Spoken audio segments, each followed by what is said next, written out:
Yes, kita ketemu lagi dan ini adalah modul pertama di MEA Virtual Trap di mana kita akan belajar tentang riset market. Nah, riset market itu seperti apa dan bagaimana mekanismenya? Inilah yang akan kita detailkan. Tapi sebelum itu, saya ucapkan selamat datang untuk teman-teman yang baru bergabung di MEA Virtual Trap. Itu teman-teman bisa untuk menonton video sebelumnya. Apa sih yang dibahas dari MEA Virtual Trap itu? Itu ya. Nah, di situ ada 5 hal yang akan kita bahas dan ini adalah salah satunya, yaitu research market. Nah, tapi sebelum itu, izinkan saya untuk memperkenalkan diri ke teman-teman semua. Ini adalah foto saya, ini adalah profile saya, di mana saya seorang certified hipnosis dan hipnoterapi gitu ya. Ini silakan bisa teman-teman baca dan saya juga sebagai seorang business coach juga ya. Nah, sampai hal ini gitu ya, saya berterima kasih sekali pada guru-guru saya ya. Ini ada Romi Rafael, ini ada Pak Tung Desemuaringin, ini ada Pak Cipto Junaidi, ini ada Pak Jamil Azaini, ada Pak Ongki Hoyanto, dan ini ada Pak Krisnamurti ya. Nah, ini saya berterima kasih kepada beliau-beliau semua, yang mana beliau adalah orang-orang yang sangat luar biasa yang membimbing saya dari awal sampai sekarang. Nah, ini juga beberapa license certified yang saya miliki ya. Ini mulai dari certified hipnosis, hipnoterapi ya, dan juga sampai ke business coach yang lagi saya jalani saat ini. Nah, ini juga saya memperkenalkan ke teman-teman semua tentang buku saya yang berjudul Money Mindset Effect yang bisa teman-teman dapatkan di seluruh toko buku yang ada di Indonesia ya. Dan ini bisa teman-teman dapatkan dengan harga Rp55.000 ya. Jadi silakan teman-teman bisa kunjungi di toko buku terdekat ya. Nah, sampai hal ini gitu ya, kita sepakati terlebih dahulu ada 3 aturan yang akan kita sepakati dalam virtual trap ini. Apa saja? Yang pertama itu hadir 100%. Artinya adalah teman-teman ketika mempelajari video ini, maka sebaiknya teman-teman fokus untuk mempelajari video ini. Nah, ini kesepakatan pertama kita hadir 100%. Kemudian yang kedua adalah aktif terlibat gitu ya. Nah, di mana aktif terlibat ini ya, teman-teman silahkan diskusikan di tribe kita ya, di MEA Virtual Trap. Di situ silahkan teman-teman aktif untuk terlibat, untuk memposting tugas-tugasnya gitu ya. Untuk selanjutnya kita akan melakukan sebuah diskusi di dalamnya ya. Nah, kemudian yang ketiga adalah kita harus gembira ya. Tujuannya adalah agar apa yang kita pelajari ini bisa kita terapkan untuk kedepannya ya. Nah, ketika kita sudah menyepakati ketiga aturan dasar ini, maka di sini kita memiliki sebuah afirmasi untuk saya pilih sukses ya. Nah, ini adalah afirmasi yang akan kita tanamkan untuk sekarang dan ke depan ya. Teman-teman akan memilih dalam kondisi yang sukses ya. Nah, ini 3 hal dasar yang kita sepakati ya. Dan apa yang kita bahas dalam video ini? Video ini kita akan membahas tentang 5 langkah melakukan riset market ya. Nah, jadi untuk kita bisa melakukan riset market itu langkahnya ada 5. Apa saja? Ini langkah pertama adalah mengenal karakter market kita. Kenapa mengenal karakter market ini penting gitu ya? Karena kalau kita tidak mengenal siapa market kita ya, maka kita akan kesulitan untuk mendapatkan market tersebut gitu ya. Jadi hal yang penting adalah untuk melakukan sebuah mengenal karakter mereka gitu ya. Nah, kenapa research market ini sangat penting gitu ya? Karena research market ini menjadi sebuah salah satu aspek yang terpenting dalam bisnis kita gitu ya. Maka kita tidak saja untuk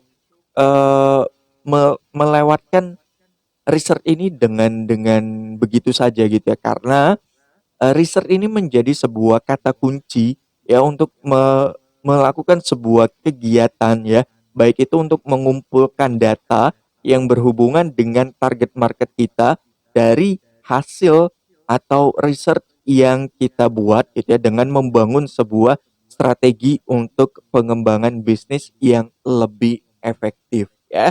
Nah, kenapa kita harus mengenal gitu ya, lebih dekat dengan karakter marketnya ya. Nah, hal ini didasari ya untuk kita bisa membantu mereka agar kita bisa menciptakan sebuah strategi pemasaran yang lebih efektif, di mana hal itu sesuai dengan kebutuhan target market kita gitu ya, dan hal itu yang bisa kita temukan baik itu dari lokasinya gitu ya, baik itu dari kebiasaannya, baik itu dari usianya, baik itu dari kegemarannya gitu ya, sampai pada pola pikir apa yang mereka gunakan dalam melakukan sebuah pembelian tertentu. Nah, ini kita harus kenal terlebih dahulu gitu ya, karakter mereka seperti apa.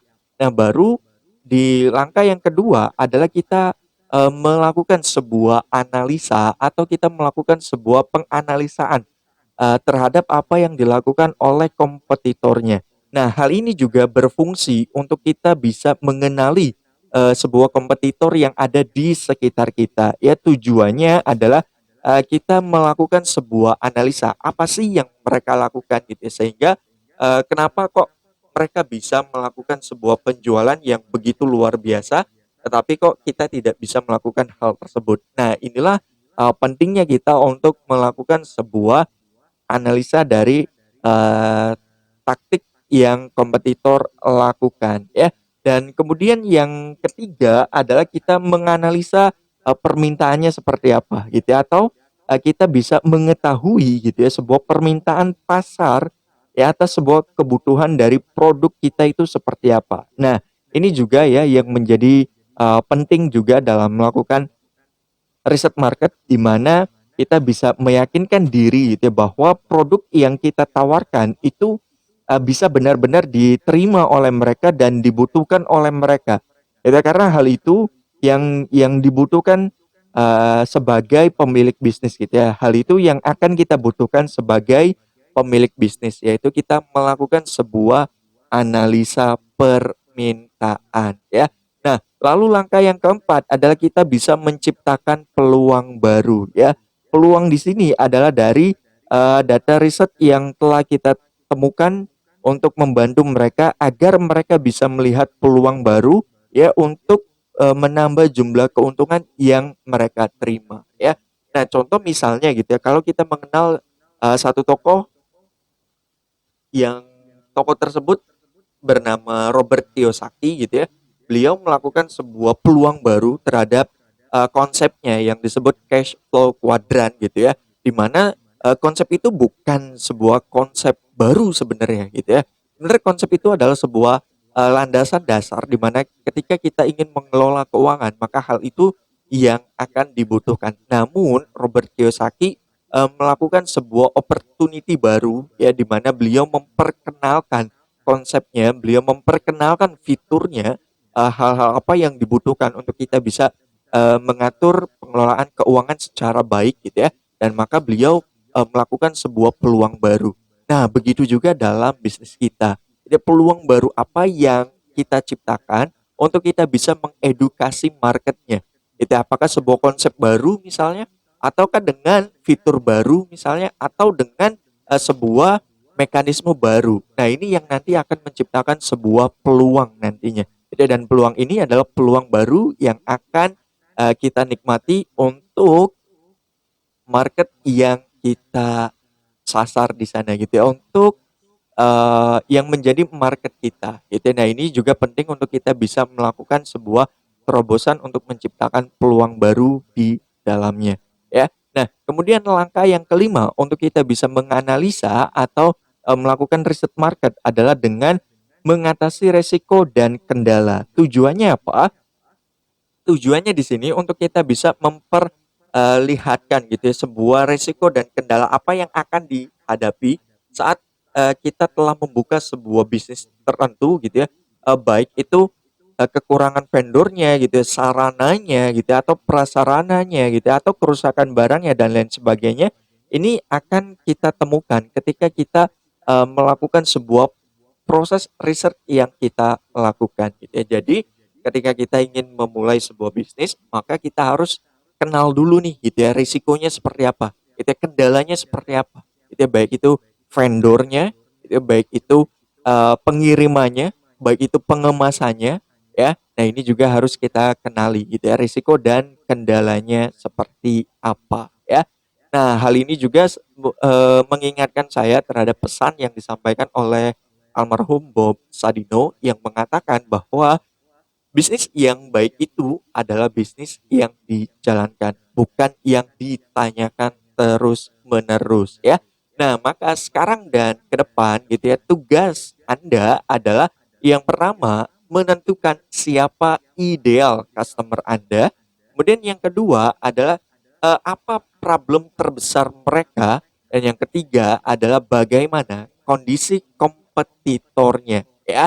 Nah, dari ketiga hal ini gitu ya, saya tunggu tugas Anda di tribe kita ya, di Mea Virtual Tribe, dan di sini kita akan melakukan sebuah diskusi dari ketiga hal ini gitu ya, tentang ideal customer-nya seperti apa, problem merekanya seperti apa, dan kondisi kompetitornya seperti apa.